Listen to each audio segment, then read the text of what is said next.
Anil ji, America में Monday को छुट्टी है, उससे पहले डाउ फ्यूचर्स एकदम फ्लैट हो चुके हैं सर। ना 1 पॉइंट ऊपर ना 1 पॉइंट नीचे, बिल्कुल फ्लैट डाउ फ्यूचर्स आपको इस समय दिखेंगे।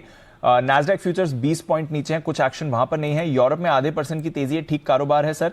कच्चा तेल $84 पर है, रुपया करीब 20 पैसे मजबूत है। और एशिया के बाजार भी आप आज ठीक ही रहे थे। बताएं सर, क्या करके जाना है? निफ्टी 100 पॉइंट ऊपर 17,960 पर, बैंक निफ्टी 300 पॉइंट ऊपर 42,400 के लेवल पर। पहली बात तो दीप है कि बड़े लंबे समय बाद ऐसा लगता है कि पोजीशन ओवरनाइट रख भी ले तो बहुत ज्यादा फर्क नहीं पड़ता, उतनी ज्यादा रिस्क है नहीं। फिर भी जो लोग सेफ रहना चाहते हैं, सोमवार सुबह सुबह आते हैं खरीदने 17,950 के आसपास जहां हम बंद हो रहे हैं, वो क्लोजिंग ठीक है, बुरी नहीं है। 18,000 के ऊपर होते तो ज्यादा बेहतर होता, लेकिन 17,850 के ऊपर भी बंद हो रहे हैं तो बुरे नहीं है। अब रिस्क आपके लिए नीचे की तरफ 150 पॉइंट है, तो अगर आपकी तेजी की पोजीशन है 17,700 का आपको पुट ऑप्शन रखना चाहिए। मंदी की पोजीशन है 18,100 का कॉल ऑप्शन रखकर आप हेज कर लें। इससे क्या होगा, आप 150 पॉइंट तक की अगर gap up gap down opening होगी उसको तो आप संभाल लेंगे। उससे बड़ी हुई अगर किसी वजह से तो आपकी रिस्क खत्म हो जाती है। तो आई थिंक ये हेजिंग के साथ आप जा सकते हैं। थोड़ा सा पहली बार मतलब लॉन्ग और शॉर्ट साइड पर 50-50 का बायस बनाए, अदरवाइज पूरी हमेशा आज तक तेजी की तरफ पोजीशन लेकर जाने का बायस बन नहीं रहा था। रिस्क एक ही है कि 4 दिनों से अमेरिका बढ़ रहा है, तो ऐसा हो सकता है कि थोड़ा बहुत प्रॉफिट बुकिंग आ जाए।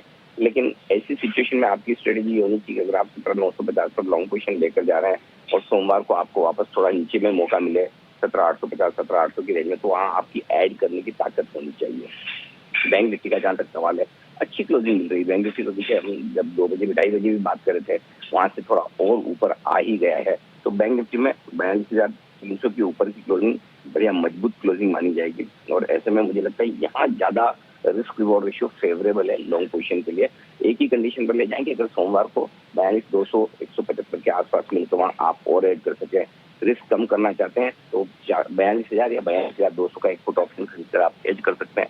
और अगर आप शॉर्ट पोजीशन में हैं तो आपके पास 42,600 या 42,400 का एक कॉल ऑप्शन जरूर होना चाहिए। तो थोड़ी सी रिस्क मैनेजमेंट को ध्यान में रखते हुए करें, लेकिन ओवरऑल माहौल ठीक है। आज की रिकवरी ये बता रही कि थोड़ी सी एफआई की तरफ से सेलिंग प्रेशर आज आपको कम होते हुए नजर आएगा। जी एफआईसी की तरफ से थोड़ा सेलिंग प्रेशर कम होते हुए नजर आना चाहिए, आशा तो यही है। डेटा देखेंगे जब आएंगे, बट फिलहाल अगर आप चाहें, जैसा अनिल जी कह रहे हैं, लॉन्ग पोजीशन कैरी कर सकते हैं, इतना कॉन्फिडेंस आप बना सकते हैं। ऑफ कोर्स एक पुट जरूर खरीदिएगा या अपनी पोजीशन को रिस्क के हिसाब से हेज जरूर कर लें। बहुत बहुत शुक्रिया Anil ji.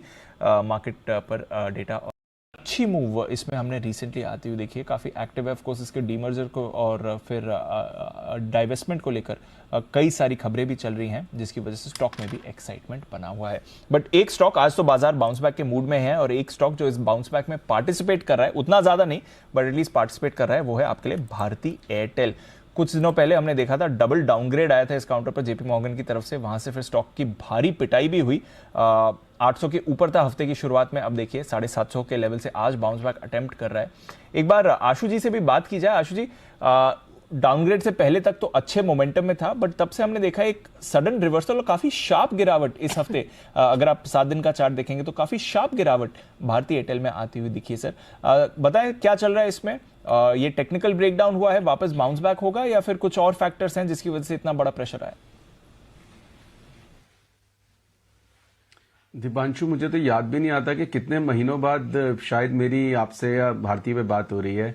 And I think downgrade तो दीपांशु अलग बात है, 800 के आसपास इतना स्ट्रांग कंसोलिडेशन और इतना मतलब स्ट्रांग या वीक कंसोलिडेशन भी कह लो कि ना ऊपर ना नीचे, ना ऊपर ना नीचे। कई स्टॉक्स एक ऐसी रेंज में आ जाते हैं दीपांशु जो उसके बाद कुछ भी नहीं करते हैं। सो आई थिंक मतलब Bharti was always one of my favourite. And मुझे लगता है कि 5-6 महीने हो गए, मतलब एक लेवल के बाद ना स्टॉक्स में क्या होता है कि इतनी पेशेंस टेस्टिंग होती है कि ना वो पोर्टफोलियो में कुछ मजा देते हैं, ना वो ट्रेडिंग डिलाइट रहते हैं। 800, 820, 800, 780, 700, 820, वो 20-25 रुपए की रेंज में जिस तरह से था, नेक्स्ट ट्रिगर तो ऐसा कुछ दिखता नहीं था। और ऐसी कोई चीज आ जाए तो छोटा मोटा डिप भी आ जाता है। बट मुझे लगता है कि अभी भी बोरिंग स्टॉक रहेगा ये दीपांशु। मतलब मैं इस डाउनग्रेड से कोई बहुत ज्यादा मतलब मुझे कोई इतना कंसर्न नहीं है, विचलित नहीं है। स्ट्रांग कंपनी है, लीडरशिप है, कोई डाउट नहीं है।